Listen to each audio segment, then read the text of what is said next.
Hey guys. Hey guys, Dahmer's Cool Stuff here. I've got Pickup Volume 4. This was the last couple of months of pickups. No, unfortunately it's not the big sale yet. I haven't gotten it in yet. I actually have to do a little bit of traveling. It's gonna happen, trust me. Just gotta sell my drum kit. And no, don't get mad. I don't play music anymore. I appreciate music. I still like to listen to music. Just me personally, I'm not playing it anymore. Nothing for real, it just happens. So, enough about me. On to the pickups. Let's start with Metroid Prime on the GameCube. Basically, the game that revitalized, like, a lot of people were upset that it became a first-person shooter, so to speak, and then they were pleasantly surprised with the way it went. I've never played Metroid because I stopped playing Nintendo systems pretty much around the N64 era, and even before that. So yeah, I know, blasphemy, whatever.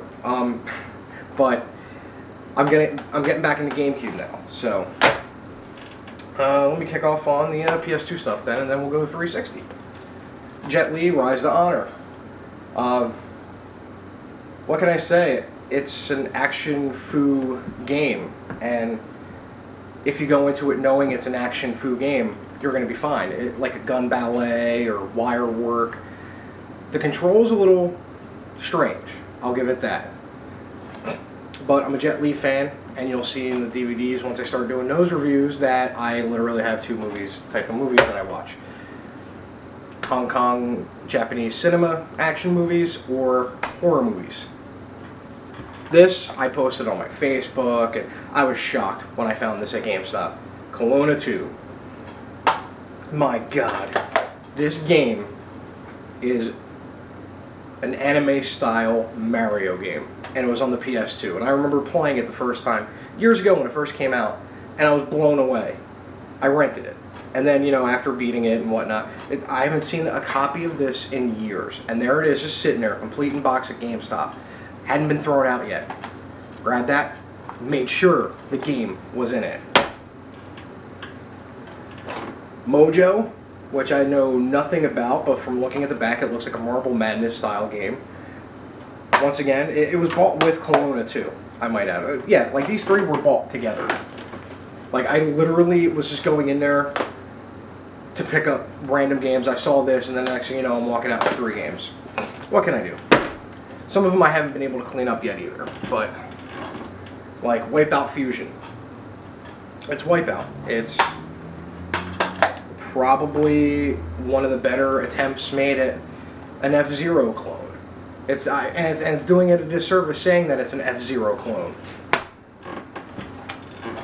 Spy Hunter. Gonna give this game a whirl. Don't know much about it, never played it.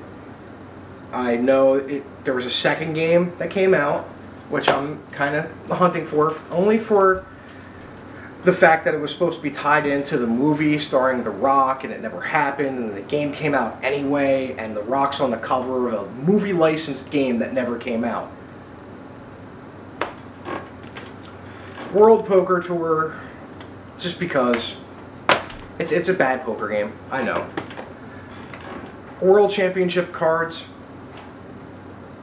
I don't know. I'm never gonna play this game, but for 80 cents, a lot of a lot of the games I picked up, no more than $2 were bought for each. Yeah, no, I'm going to the devil called GameStop, but the yard sales are starting and the flea markets are starting. And that's where I'm gonna get good stuff. My Street, which looks to be like mini games all abound, kind of like a Mario Party without the board. Tony Hawk Pro Skater 3, I picked this bad boy up. I have nostalgic memories for this and Grand Theft Auto 3. I had gotten hurt at a job I was at, and I was out of work for like 4 months with a neck injury. And I remember playing nothing but Tony Hawk 3 and Grand Theft Auto 3 for about 12 hours a day. Because that's all I could do. I was literally laid up in bed just playing video games. Couldn't move my head left or right. It was pretty bad. After a while I got better, but definitely that. Enter the Matrix. I am a Matrix fan. I don't have the Super Edition collectors, but I like the movies, especially the first and the second one. The third one, not so much. The game, disjointed mess. One of the biggest reasons why movie license games are terrible, especially if that movie license, if that game has to come out the day the movie comes out. It was an incomplete game. It wasn't finished. It was barely tested. They had to make it sure it came out. And it does some amazing things right in it. It's just they had to make sure it came out the day the movie came out because there were some pivotal plot points to it. X-Men Legends 2. Once again, we're hitting Baldur's Gate, Champions of Norath, hack and slash Diablo style gameplay with this one. I'm gonna give this one a whirl. I remember hurdy-gurdy being touted before it came out as one of the most beautifully animated games ever made. I haven't played it yet, so I don't know how it wound up being. But I do remember it nosedived, from what I can understand, pretty bad. Don't judge me, people. Hi, fat chance this happens, but Spoonie probably vomited in his mouth after seeing this. I'm a Final Fantasy guy. I'm trying to get my collection back up. I need to buy 10. I need to buy 10, 9, and then 3 on the DS, and then I'll have it complete. But I actually got behind the dress spheres in this game, and not for the fat material reason, but for I actually delved deep into it, and it made some understanding. And if you get the unerring path, you break the game. It's really that bad. But this game I got for the cover. That wasn't deflection or anything like that. Gun Griffin Blaze. Apparently it's a mech fighter, mech game, but I got it for the cover because it's awesome. Plus, working designs. So this is a little weird. This is one of those games in the sleeves, but also it's been years since I've seen a Galarian's Ash. I don't know if it's worth a damn. I think it's not, but just for the fact that it's been so long since I've seen a copy of Galarian's Ash. I have Galarians on PlayStation 1, but now I got Ash. Gran Turismo 3. Yeah, enough said. Gran Turismo 3. Now these two next ones are also ones that were inserts, but I kind of altered this one for Madden 05 just to make it a little more sense, but I only got it because it's the collector's edition.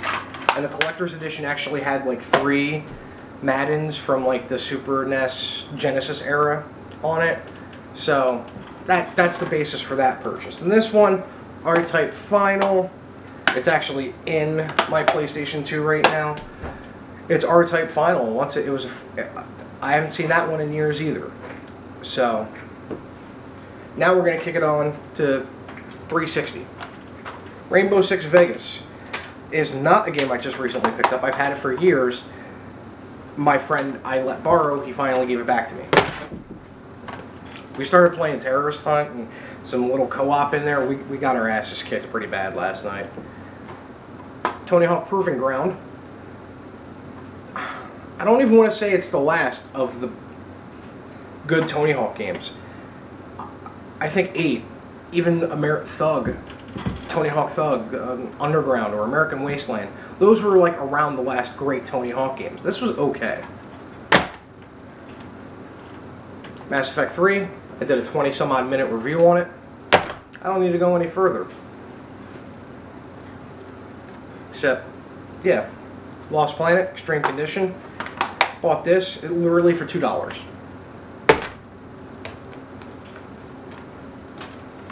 Project Gotham Racing 3 and 4. I still have the price tag on 4, but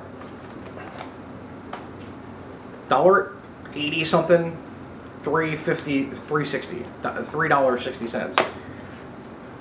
I'm not gonna pass that up. Condemned: Criminal Origins. I'm gonna play this in the dark with my surround sound system and wear diapers because it's gonna scare the living crap out of me. $8. $8. I'll say this. It's like $3 less. If I paid $5 for this, it would have been a $5 Agony. It's not bad. The game unfairly had that wait of 14 years. And it had to live up to 14 years of hype. I'll put it in perspective. I was 20 when that game was first started being made.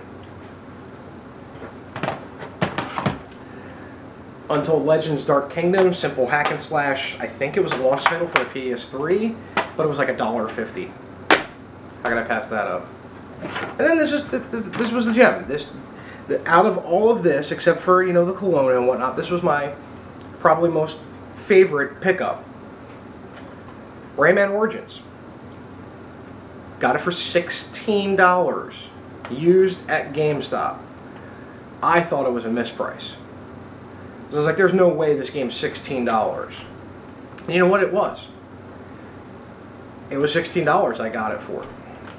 And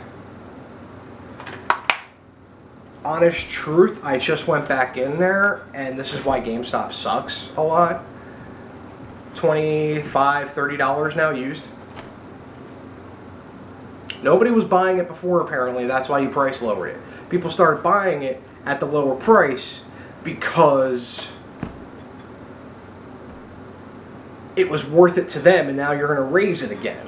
It was stupid. But anyway, I got it for $16. Very happy for that. And me and the missus play a lot of this one. Not that bad, not that much video eaten for collection pickup, so to speak. Hopefully the next one is that monster buy that I have to do.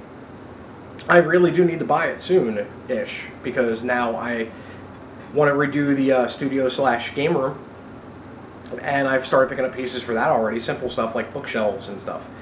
But more is coming, and this is Dahmer's Cool Stuff, and as always, do good gaming.